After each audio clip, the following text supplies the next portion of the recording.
विद्यार्थियों, एक बार फिर से आपका स्वागत है आपके अपने YouTube चैनल प्रारंभ क्लासेज में। इसकी पिछली वीडियो में हम लोगों ने उपराष्ट्रपति के बारे में पढ़ा, अनुच्छेद 71 तक। आज हम देखेंगे दो अनुच्छेद, अनुच्छेद 72 और अनुच्छेद 73। यहाँ ये ध्यान दे लेना है कि अनुच्छेद 72 अपने आप में काफ़ी महत्वपूर्ण अनुच्छेद है। यहाँ से क्वेश्चन बनते हैं, कभी कभी तो सीधे बनते हैं और कभी कभी उस अनुच्छेद के बीच में जाकर के। तो ध्यान रखना होगा कि जब अनुच्छेद के बीच में जाके क्वेश्चन बनता है तो वही समस्या होती है, ठीक है। लेकिन इस वीडियो को पूरा देखने के बाद अगर आपने चीज़ों को समझा तो मुझे नहीं लगता है कि आगे कोई समस्या होगी।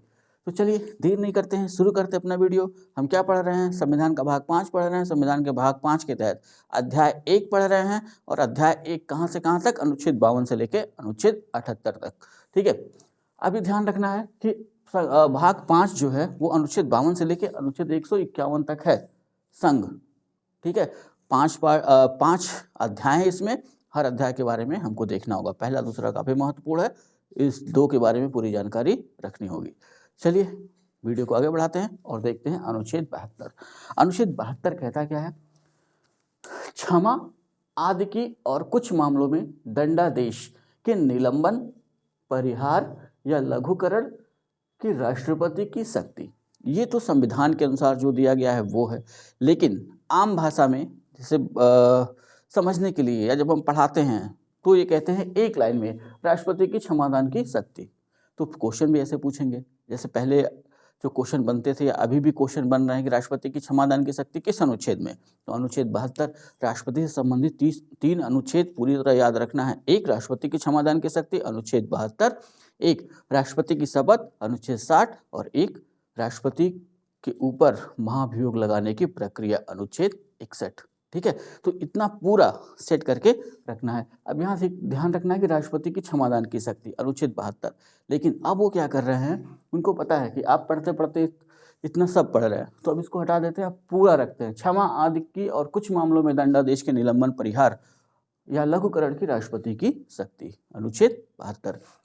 ये बटा हुआ है 3 पार्ट में, लेकिन 3 पार्ट में से सिर्फ पहला इसका यानी कि 72 फर्स्ट हमारे लिए महत्वपूर्ण है। 72 सेकंड और थर्ड मैं आपको वैसे ही बता दूंगा। 72 फर्स्ट ये हमको देखना है क्या कहता है अनुच्छेद। पहले अनुच्छेद देख लेते हैं। राष्ट्रपति को किसी अपराध के लिए सिद्ध दोष ठहराए गए किसी व्यक्ति के दंड को क्षमा, उसका प्रविलंबन, विराम या परिहार करने की अथवा दंडादेश के निलंबन, परिहार या लघुकरण की शक्ति होगी, ठीक है। अनुच्छेद 72 ये शक्ति राष्ट्रपति को देता है, ठीक। राष्ट्रपति को यह शक्तियां निम्न मामलों में प्राप्त होंगी। पहले इसको क्लियर कर लेते हैं। ध्यान ये रखना है कि न्याय का जो सर्वोच्च स्थान है भारत में, जहां हमको न्याय मिल ही जाए या कह सकते हैं कि जहां हम न्याय के लिए जा सकते हैं, तो वो है भारत का उच्चतम न्यायालय, ठीक है। अभी हम यहाँ आपको बता देना चाहते हैं कि राष्ट्रपति की जो ये क्षमादान की शक्ति है ना, ये शक्ति आपकी न्यायिक शक्ति नहीं है, ठीक है। हाँ, यानी ये हमारा अधिकार नहीं है कि हम राष्ट्रपति के पास क्षमादान के लिए जाएं और वो क्षमादान हमको दे ही दे। ये एक अनुग्रह है। हम राष्ट्रपति से ऐसा आग्रह करते हैं कि वो हमारे दंड को, परिस्थितियों को ध्यान में रखते हुए क्षमा करें, ठीक है। लेकिन अगर ये पूछे कि हमारे न्याय की आखिरी सीमा क्या, तो उच्चतम न्यायालय, ठीक है। हम किसी भी चीज़ के न्याय के लिए अंततः हम उच्चतम न्यायालय तक जा सकते हैं। उच्चतम न्यायालय के बाद हमारा अधिकार खत्म हो जाता है। फिर उसके बाद जो राष्ट्रपति की क्षमादान की शक्ति है वो है एक अनुग्रह। हम राष्ट्रपति से ऐसा आग्रह करते हैं कि वे हमारे दंड को क्षमा कर दें, ठीक है। हाँ, इसमें 5 चीज़ें आई हुई हैं। उसका नीचे हम देखेंगे एक एक चीज़, जैसे क्षमा, लघुकरण, परिहार, विराम, प्रविलंबन, ये है क्या, किस प्रकार की शक्तियां हैं क्षमा के अंतर्गत या क्षमादान के अंतर्गत, ठीक है। अब ये ध्यान रखना है राष्ट्रपति को यह शक्तियां निम्न मामलों में प्राप्त होंगी। किन किन मामलों में राष्ट्रपति अनुच्छेद 72 यानी अपनी क्षमादान की शक्ति का प्रयोग कर सकता है? तो 72 फर्स्ट का क क्या कहता है? जब दंड सेना न्यायालय द्वारा दिया गया हो, ठीक है। सैन्य न्यायालय भी एक तरीके का न्यायालय है। जो लोग सेना में हैं उनके दंड की व्यवस्था सैन्य न्यायालय में होती है। अगर वो वहाँ उससे असंतुष्ट है तो भारत के उच्चतम न्यायालय में जा सकते हैं, ठीक है। यह दंड सेना न्यायालय द्वारा दिया गया हो, यानी जिस व्यक्ति को दंडित किया गया हो वो दंड सेना न्यायालय दी हो, तो वो अपनी क्षमा या अपने दंड की क्षमा के लिए राष्ट्रपति के पास अनुग्रह कर सकता है, आवेदन दे सकता है। 72 फर्स्ट का ख क्या कहता है? जब दंड संघीय विधि से संबंधित विधि के विरुद्ध अपराध के लिए दिया गया हो, यानी जो संघ की विधि है अगर कोई उसका उल्लंघन करता है, विधि विरुद्ध कोई काम करता है और अपराधी घोषित होता है और तब उसे दंडित किया जाता है, तब वो राष्ट्रपति के पास क्षमादान के लिए जा सकता है। और जो सबसे महत्वपूर्ण है इसमें 72 फर्स्ट का ग, जब दंडादेश मृत्युदंड हो, यानी जब किसी व्यक्ति को मृत्युदंड दे दिया जाए तो उसकी आखिरी आशा जो बचती है वो राष्ट्रपति से क्षमादान के लिए अनुग्रह करना। ठीक है, इतना समझ में आ गया? हाँ, अब ये ध्यान रखना है कि राष्ट्रपति की क्षमादान की शक्ति उनकी ऐसी शक्ति नहीं है कि वो अपना खुलेआम प्रयोग कर सके। यहाँ पे इसकी बाध्यता लगा दी गई है कि राष्ट्रपति अपने क्षमादान की शक्ति का प्रयोग मंत्रिपरिषद की सलाह से करेंगे। ठीक है, मंत्रिपरिषद जैसा सलाह देगी वैसा ही राष्ट्रपति अनुच्छेद 72 के तहत वैसा ही कार्य करेंगे।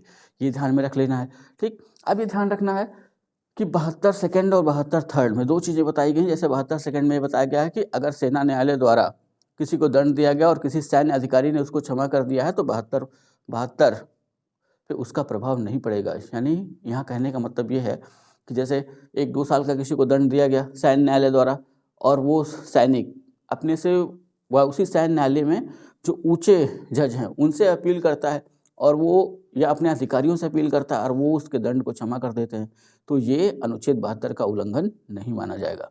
वैसे ही राज्यपाल के पास भी क्षमादान की शक्ति है अनुच्छेद 161 के तहत। राज्यपाल भी अगर किसी व्यक्ति को जो राज्य के विरुद्ध अगर कोई अपराध किया है, अपराधी सिद्ध होता है, तो उसे भी क्षमा कर सकते हैं, उसे भी 72 का उल्लंघन नहीं माना जाएगा। यानी 72 ऐसा नहीं माना जाएगा कि वो 72 के ऊपर जाकर के काम कर रहे हैं। ठीक है, इसी को वहाँ क्लियरफाई किया है, उसकी ज़रूरत हमको नहीं है, हमको इतने की ज़रूरत है यहाँ कंपटीशन के मामले में। ठीक है, वो जब अगर आप लाव करेंगे तो वहाँ उसकी ज़रूरत पड़ेगी।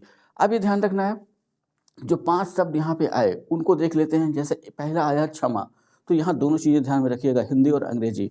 ठीक है, हिंदी में क्षमा, अंग्रेजी में कहें तो पार्डन। ठीक है, ये है क्या या ये किस प्रकार की शक्ति है राष्ट्रपति की? तो इसके तहत राष्ट्रपति व्यक्ति को अपराध के लिए दिया गया दंड पूरी तरह से क्षमा कर देते हैं। जैसे किसी व्यक्ति को कोई दंड दिया गया, राष्ट्रपति क्या करेंगे, उसको पूरी तरीके से क्षमा कर देंगे। ठीक है, अगर पार्डन उन्होंने दे दिया तो इसका मतलब उसका दंड समाप्त हो गया और वो व्यक्ति सभी आरोपों से पूर्णतः मुक्त हो जाता है, यानी अब वो अपराधी नहीं रह गया। ठीक है, ये है राष्ट्रपति की क्षमादान की शक्ति के अंतर्गत पहला क्षमा। दूसरा क्या है? लघुकरण, कम्यूट। ठीक है, अंग्रेजी भी ध्यान में रख लेना है, कभी कभी हिंदी नहीं देगा, अंग्रेजी दे देगा। कम्यूट में क्या है? इसके तहत दंड की प्रकृति को बदलते हुए दिए गए दंड के स्थान पर उससे कम दंड का प्रावधान किया जाता है। ठीक, तो यहाँ लघुकरण में ध्यान रखना है, यानी कम्यूट में ध्यान रखना है कि यहाँ राष्ट्रपति क्या करेगा, प्रकृति क्या होती है दंड की, पहले ये समझना होगा हमको। प्रकृति का मतलब जैसे किसी व्यक्ति को फांसी की सजा दे दी गई तो उसके दंड की प्रकृति क्या हुई? फांसी। अब राष्ट्रपति के पास वो क्षमादान की शक्ति या क्षमादान के लिए आवेदन करता है और राष्ट्रपति को लगता है कि ठीक, इसको क्षमा कर देनी चाहिए, मंत्रिपरिषद की सलाह पर ये ध्यान रख लेना है। ठीक है, अगर मंत्रिपरिषद को ऐसा लगा और राष्ट्रपति को लिखता है और राष्ट्रपति अगर उसको क्षमा करेगा तो अगर किसी व्यक्ति को मृत्यु दंड प्राप्त है तो एकदम पूरी तरीके से क्षमा नहीं कर देगा। यहाँ ये ध्यान रख लेना है, मंत्रिपरिषद की सलाह पर राष्ट्रपति काम कर रहा है, अगर ऐसा हुआ तो मंत्रिपरिषद के ऊपर उसका असर जाएगा, यानी जनता के बीच गलत संदेश जाएगा। तो यहाँ क्या करते हैं राष्ट्रपति, एक लघुकरण की जो इनकी शक्ति है अनुच्छेद 72 के तहत, लघुकरण में यहाँ प्रकृति क्या थी इसकी? मृत्युदंड। अब प्रकृति को बदल दिया गया, यानी मृत्युदंड जिसको मिला है अब उसकी सजा को मृत्युदंड से हटा करके आजीवन कारावास में बदल दिया गया। तो प्रकृति बदली ना, वहाँ कारावास, वहाँ मृत्युदंड, इसी बात को यहाँ समझना है। जैसे मैंने एक उदाहरण के तौर पर दो चीज़ें लिखी हैं। एक तो ये समझिए, किसी व्यक्ति को 7 वर्ष के कठोर कारावास की सजा सुनाई गई, लेकिन लघुकरण के तहत उसके 7 वर्ष की जो कठोर कारावास की सजा है उसे बदल दिया गया 2 वर्ष की साधारण कैद में। तो यहाँ भी प्रकृति में परिवर्तन हो रहा है। जब सजा दी गई थी तो कठोर कारावास की सजा दी गई थी और अब कैसी सजा दी गई? साधारण कैद। दूसरा मैंने यहाँ लिखा है मृत्युदंड के स्थान पर आजीवन कारावास। यहाँ भी प्रकृति जो है बदल दी जा रही है और सजा उससे कम कर दी जा रही है। समझ में आ गया?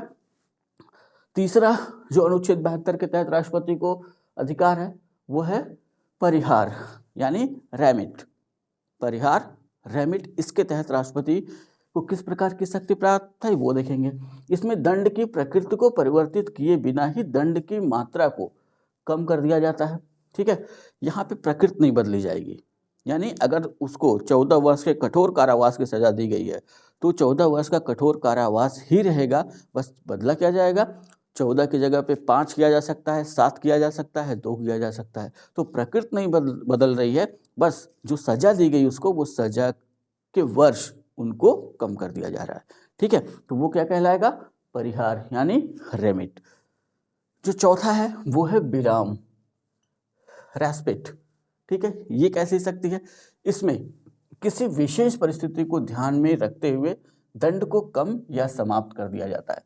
ठीक है, तो विराम या रेस्पिट के तहत होता क्या है, आपने सुना होगा कि साल में 1 बार 2 बार कई कैदियों को रिहा कर दिया जाता है, उनका जो दंड दिया गया यानी कारावास जो सुनाया गया उसको पूरा होने से पहले, तो वो इसी विराम के तहत ही। अब इसमें होता क्या, जैसे कोई कैदी है बुजुर्ग हो गया, ठीक है, यानी बूढ़ा हो गया, कोई महिला है अपराधी, उसका कोई ऐसा अपराध नहीं किया है जो जघन्य श्रेणी में आता है, तो उसकी भी सज़ा को यहाँ कम किया जा सकता है। कोई ऐसा व्यक्ति है जिससे किसी कारणवश परिस्थितियों बस कोई अपराध हो गया, लेकिन आगे चल के उसका कैरेक्टर अच्छा रहा और उसने कोई अपराध नहीं किया, तो वहाँ भी उसकी सज़ा कम की जा सकती है। इसका लेटेस्ट या कह सकते हैं ताज़ा उदाहरण हम दे सकते हैं संजय दत्त की सज़ा को लेकर के।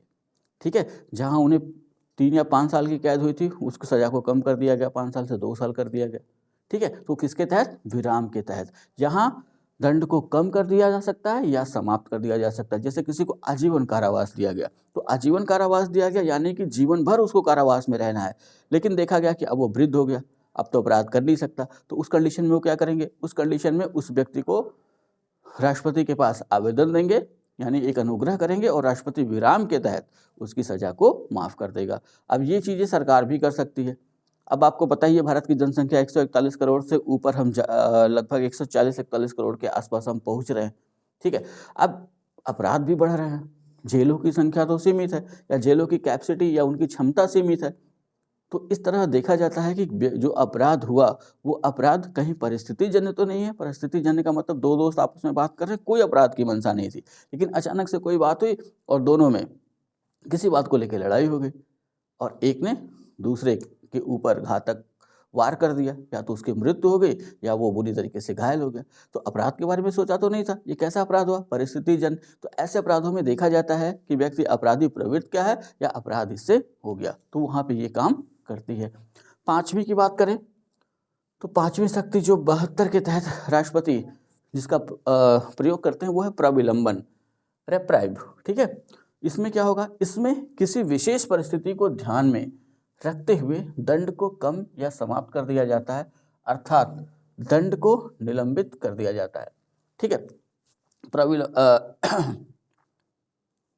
अब यहाँ ध्यान रखिएगा, थोड़ा सा गलत हो रहा है, रखते हुए दंड को, ठीक, निलंबित कर दिया जाता है। अब सही होगा ये। ठीक है, इसमें किसी विशेष परिस्थिति को ध्यान में रखते हुए दंड को निलंबित कर दिया जाता है, समाप्त नहीं। निलंबित का मतलब कि जो दंड दिया गया है उसको कुछ समय के लिए रोक दिया जाए। इसका एक उदाहरण हम देखेंगे, समझेंगे, जैसे मृत्यु दंड प्राप्त व्यक्ति की सजा को कुछ समय के लिए रोकना, माफ नहीं किया जा रहा है।